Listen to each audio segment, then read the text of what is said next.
When you're ready to bind off the hat, you can use whichever bind off method you prefer, but the most obvious is the classical bind off, where you knit one and then knit another one and pass the first one over. But the problem with this one is if you intend to fold the beanie, the hat, while wearing and then that means the wrong side will be showing, and that bind off looks purled. It doesn't look nice. It doesn't have that nice chain look that you'd get from the right side.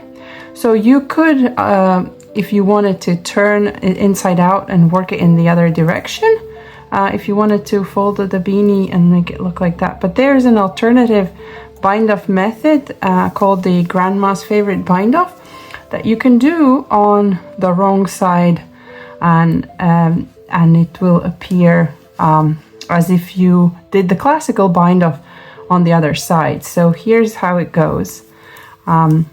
We purl the stitches together, but instead of doing a purl stitch, we wrap the needle around the opposite direction, and it's called the grandma style, at least where I'm from. We put it back on the needle and we wrap it in the opposite direction. Put it back on the needle and purl two together in the opposite direction. If you wear a thrower, it would look something like that.